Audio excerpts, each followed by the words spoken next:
2 months after masked gunmen stormed a 2-year-old's birthday party and opened fire, killing 4 people including 3 children, investigators finally released surveillance photos of the getaway vehicles. White car. Silver car. No license plates visible. No arrests made. And the man they came to kill? He's still alive, still in hiding, while 3 children are dead. On the investigation into the Stockton mass shooting at a child's birthday party that killed 4 people back in November. New details tonight. The San Joaquin Sheriff's Office now saying it has located surveillance video of 2 vehicles suspected to be involved in the shooting. Welcome to Crime Spectre, where we examine the cases that reveal the darkest corners of human nature and the senseless violence that destroys innocent lives. Want to keep up with the latest crime coverage? Subscribe to Crime Spectre for breaking crime news, ongoing trial coverage, and details of intriguing unsolved cases. Hit that notification bell because what we're uncovering today shows how gang violence turned a toddler's birthday celebration into a massacre. On January 17, 2026, nearly 2 months after the shooting, the San Joaquin County Sheriff's Office released their first major development, surveillance footage showing 2 light-colored vehicles suspected of being involved in the November 29 attack at Monkey Space Event Hall near Stockton, California.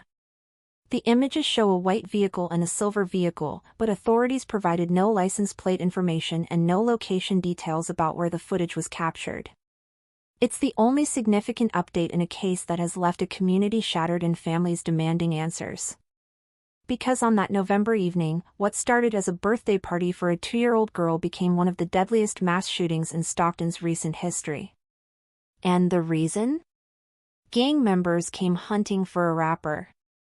Children just happened to be in the way. November 29, 2025, was supposed to be a celebration.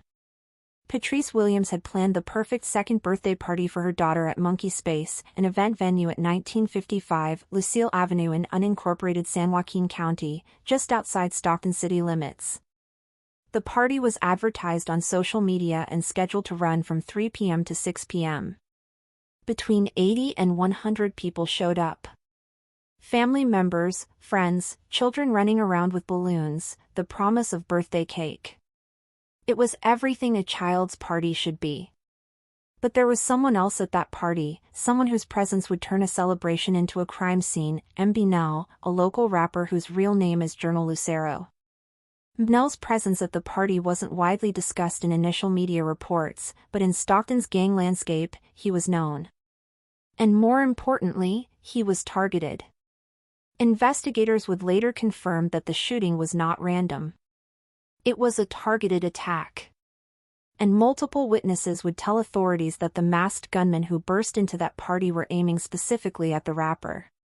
The question that haunts this case is simple: why was a rapper who was being hunted by gang members at a 2-year-old's birthday party?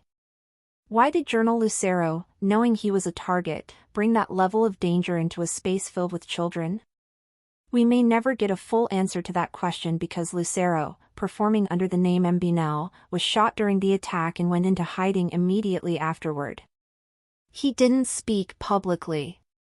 He didn't give interviews. He disappeared for 20 days while families buried their children and a community demanded answers. It was just before 6 p.m. when the shooting started. Patrice Williams was gathering everyone around to cut her daughter's birthday cake. The room was full of laughter, children excited for the sweetness to come, family members with phones ready to capture the moment. And then Patrice heard popping sounds. "I actually thought it was my balloons popping," she would later tell the Associated Press. "It was shots. I don't know what happened, and I'm just so shocked and lost." But they weren't balloons. They were the first rounds of what would become a barrage of at least 50 shots fired from 5 different weapons inside and outside that venue. I don't even know what was going on. Everybody was inside. It was just a misunderstanding. Everybody was getting ready to cut the cake, like I said, and I actually thought it was my balloons popping. It was gunshots. Multiple masked gunmen, dressed in dark clothing with faces covered, had entered the party. And according to witnesses, they were focused on one target, Jernel Lucero, known in the streets as MBNel. 14-year-old Amari Peterson was at the party with his family. He hadn't even wanted to come. The basketball and football star had wanted to stay home and shoot hoops, but his father Patrick Peterson had convinced him to join them for the family celebration. As the party continued, Amari saw MBNel and started walking over to speak to the rapper. Maybe he was a fan. Maybe he just wanted to say hello. But as he approached Jernel Lucero, a masked gunman opened fire in the rapper's direction. Amari Peterson was struck once in the chest, right above the heart. He wasn't the target. He was collateral damage. A 14-year-old straight-A student, a talented athlete with his whole life ahead of him, shot because he was standing near a rapper that gang members had come to kill. The shooting that started indoors quickly spilled outside.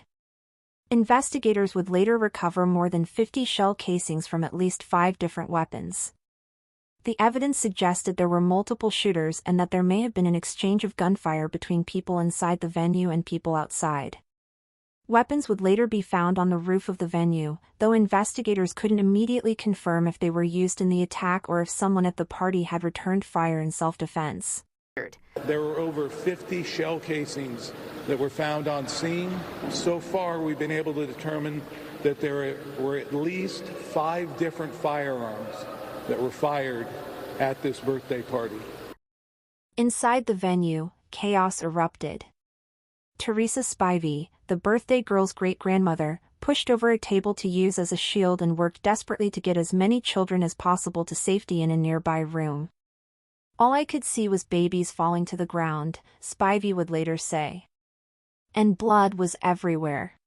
Somebody fell on the side of me and they was hit. I looked up and I see my granddaughter. I ran and got her, and I just started throwing kids in the back room, putting them up under the table. And I just seen the other kids just dropping to the ground, bleeding. Amari's little sister was grazed by a bullet. His father, Patrick Peterson, saw his son on the floor suffering from the gunshot wound to his chest. He jumped over a counter, rushed to Amari's side, and began performing CPR on his own child. He had 1 bullet wound right above the heart, Patrick said. It's something that a father should never have to go through. But Patrick Peterson wasn't the only parent living a nightmare that night. 2 8-year-old cousins, Rose Guerrero and Maya Lupian, were at the party celebrating with their family. Both were 3rd graders, both full of life and dreams. Jernel loved trivia, math, arts, gymnastics, and baking. She dreamed of becoming a cheerleader in high school and a doctor when she grew up. Maya loved dancing, singing, and drawing. She had earned a purple belt in karate and was beloved by everyone who knew her. Both girls were shot. Both died at the scene. Jernel, described as joyful and bright-minded, would never get to be a cheerleader. Maya would never make it to her 9th birthday, just 2 weeks away on December 13th. 21-year-old Susano Archuleta was at the party supporting his friend whose daughter was celebrating. When the shooting started, Susano didn't run.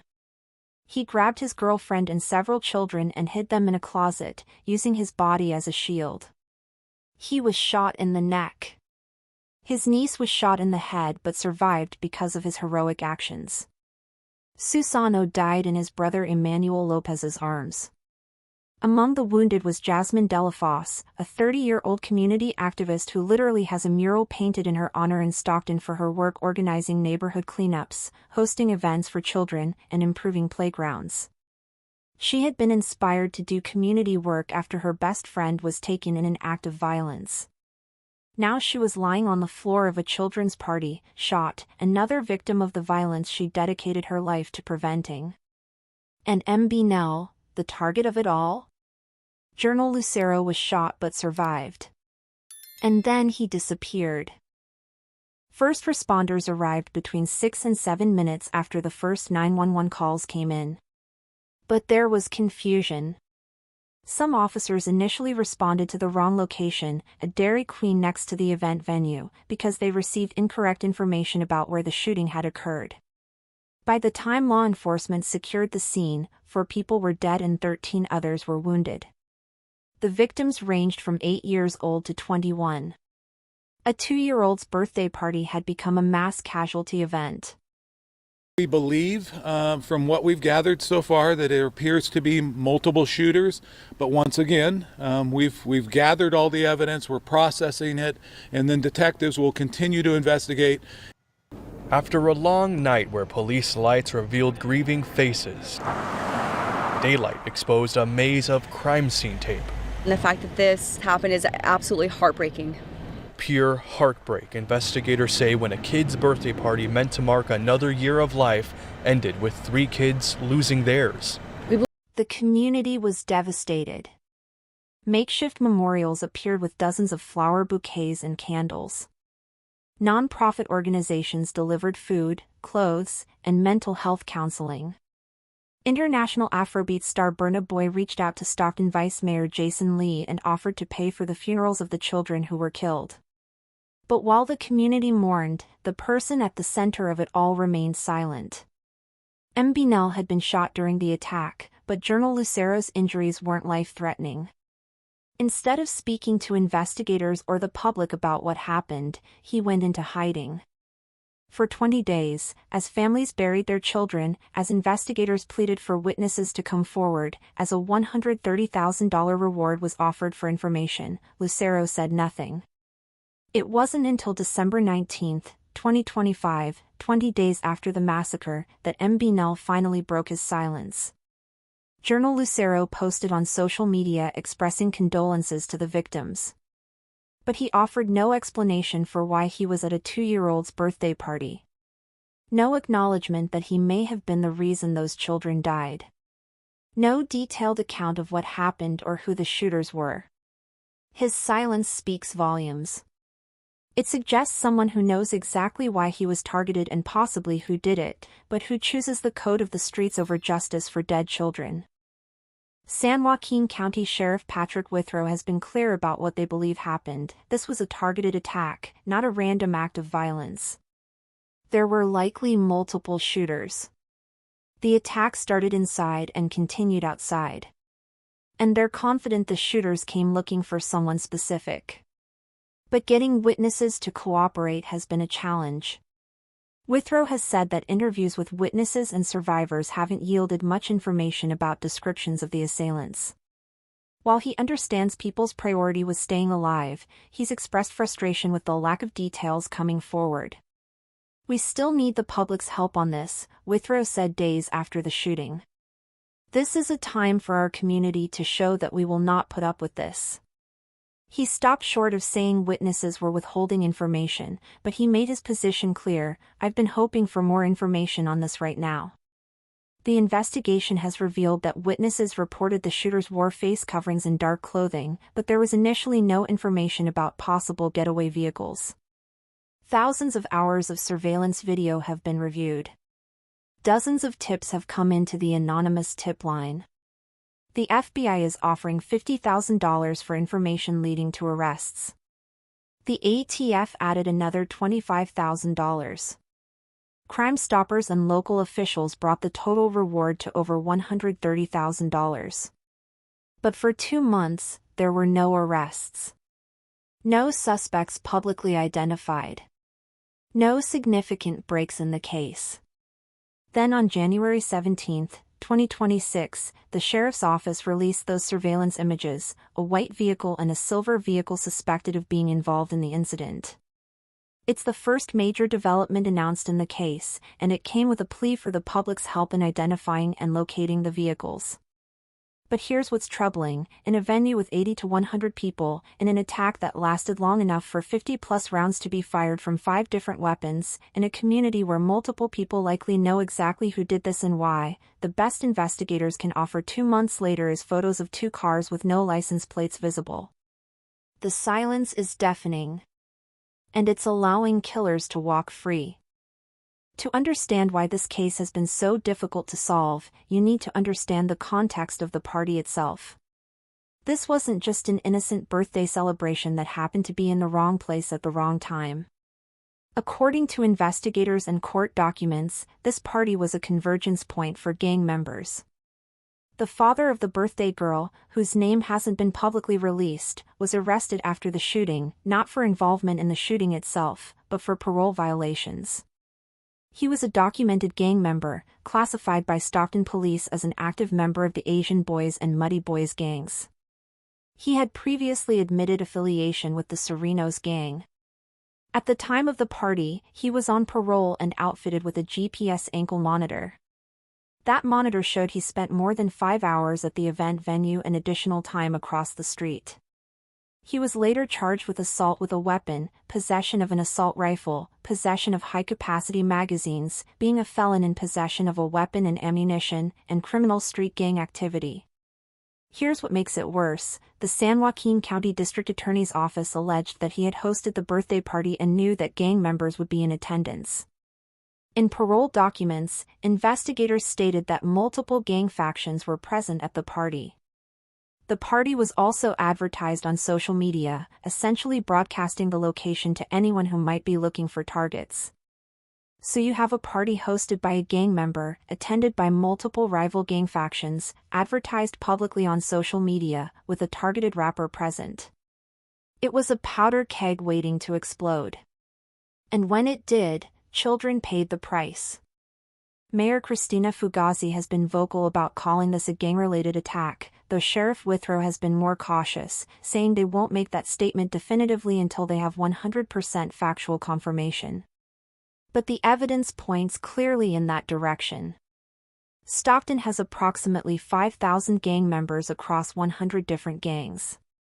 The city saw 34 killings in 2025, down from 46 the previous year, but violence remains a persistent problem. And when gang conflicts spill into family events, when children become collateral damage in street wars, the entire community suffers. You know, it's babies. We're talking about children. We're talking about a cake being cut as bullets are ringing out. The candles have been blown out, you're cutting the cake, and then bullets are flying out. We need more. We want to be their pilot site for the United States of America. The violence didn't end on November 29th. On December 28, 2025, less than a month after the shooting, Emmanuel Lopez, the brother who held Susano Archuleta as he died, was himself shot and killed in Lodi in what investigators believe was a gang-related attack. His daughter, who had been shot in the head at the birthday party but survived, lost her uncle to the same cycle of violence. Authorities say there's no indication that Emmanuel's death and the mass shooting are directly connected, but the coincidence is chilling. The ripple effects of that November night continue to claim victims. Meanwhile, families are left picking up the pieces. Patrick Peterson, who performed CPR on his dying son, has become an advocate for change. On January 13, 2026, he visited the California state capitol along with other survivors and family members, demanding action from Governor Gavin Newsom and the state legislature. "My son is gone and he's never coming back, and it's for no reason," Peterson said. "This is just a nightmare for me and I can't believe this is actually happening." The families are calling for three things: funding for a flexible cash assistance program for survivors that was cut last year, funding for a trauma recovery center in Stockton where people 21 and younger can get free therapy for up to a year, and free mental health services for children who witness violence. For years, California has failed crime victims, especially those Black, brown, and those who live in underserved communities like Stockton, said Tinish Hollins, State Director of Crime Survivors Speak. The state has offered up to $70,000 to victims through the California Victim Compensation Board and has given $8.7 million to Stockton since 2018 through violence intervention programs. But clearly, it hasn't been enough to prevent tragedies like this. As of January 2026, no arrests have been made in the Stockton birthday party massacre. The surveillance photos of the white and silver vehicles represent the only major development in 2 months. Investigators continue to work through thousands of hours of footage, dozens of tips, and the complex web of gang politics that led to this tragedy. MBNel, the rapper who was the target, remains in hiding.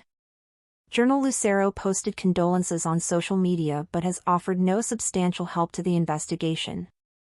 His presence at that party is the reason 3 children and a young man are dead, yet he faces no consequences.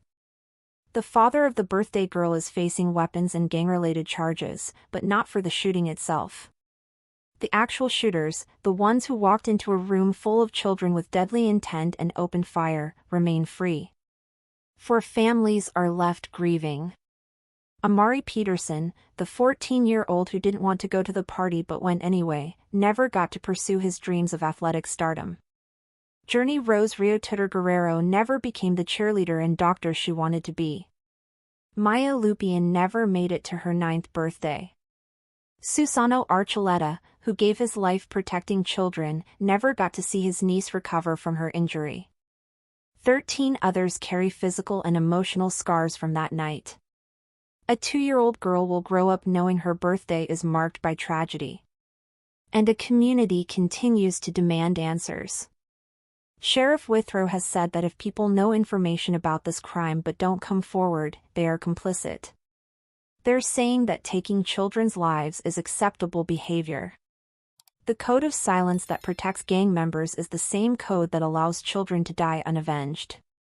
The investigation continues.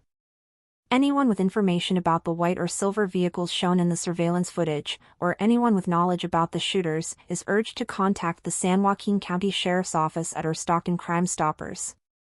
Tips are completely anonymous. The reward now stands at over $130,000. What do you think about this case? Should MBNel face consequences for bringing gang violence to a children's party? Should Jernel Lucero be held accountable for his presence at an event that became a massacre? Should witnesses who know who did this be held accountable for their silence? And how do we protect children from becoming collateral damage in gang conflicts? Drop your thoughts in the comments below. 3 children went to a birthday party and never came home because gang members came hunting for a rapper. That rapper survived and went into hiding. The children didn't have that choice. They deserve justice. They deserve someone to break the silence and name the killers. If this case shows us anything, it's that gang violence doesn't just claim the lives of those involved in the lifestyle. It claims innocent bystanders. It claims children at birthday parties. It claims heroes trying to protect others. And until communities are willing to break the code of silence and cooperate with law enforcement, these tragedies will continue. Subscribe to Crime Spectre and hit that notification bell to stay updated on this case as developments unfold. We'll be following every tip, every arrest, every step toward justice for Amari, Jernel, Maya, and Susano. Until next time, stay safe out there. And remember, silence protects killers, but your voice could bring justice.